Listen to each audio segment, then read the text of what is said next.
आपके शरीर की गंदगी साफ नहीं हो रही है तो आप लाख अच्छे से अच्छे चीजों को खा लीजिए, उसका फायदा आपको मिल ही नहीं सकता। और जैसे ही आपके शरीर की गंदगी साफ होती है, आपका पाचन तंत्र बहुत तेजी से काम करने लगता है। शरीर के अंदर पहले से ज्यादा ताकत महसूस होने के साथ साथ चेहरा साफ होने लगता है। वजन बढ़ाना और घटाना आसान हो जाता है। पिंपल, दाग धब्बे, एक्ने जितने भी कुछ हैं वो सब कुछ ठीक होने लगते हैं और कई सारी गंभीर बीमारियों का होने का खतरा जड़ से खत्म हो जाता है। तो हम लोग सबसे पहले बात करते हैं कि हमारे शरीर के अंदर गंदगी जमा कैसे होती है। तो देखिए, हम लोग जो भी खाते हैं वो आहार नली से होकर पेट में पहुंचता है, जहां खाना टूटने के बाद छोटी आंत में जाती है, जो कि बाद में मल के रूप में हमारे बॉडी से बाहर चली जाती है। लेकिन इस प्रक्रिया में सबसे ज्यादा गंदगी हमारे आंत में ही जमा होती है। अगर हम लोग अपने आंत को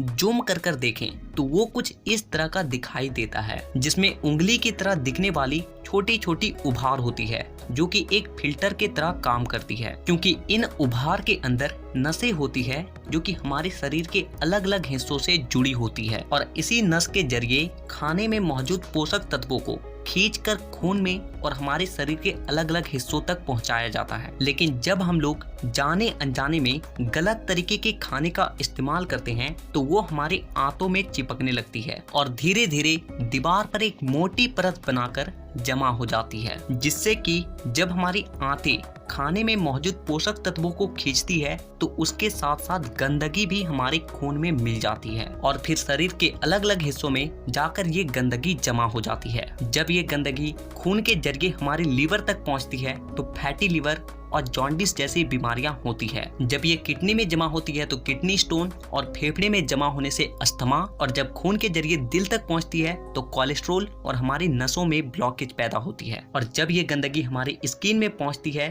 तो दाग धब्बे, खुजली, एक्ने, पिंपल जितने भी इस तरह की समस्या हैं सब होने लगती है। और इतना ही नहीं, जब ये गंदा खून हमारे पूरे शरीर में फैलता है तो हमारे शरीर का जो हार्मोन का संतुलन है वो भी बिगड़ने लगता है और जिससे कि हमें और भी जानलेवा बीमारियां होने की खतरा बढ़ जाती है, यहाँ तक कि कैंसर भी। बस आप इतना समझ लीजिए कि शरीर में हर छोटी से छोटी बीमारी और बड़ी से बड़ी बीमारी शरीर के अंदर गंदगी जमा होने की वजह से ही होती है। और इसीलिए आज के इस वीडियो में मैं आपको 5 ऐसे तरीके के बारे में बताऊंगा जिसे अगर आप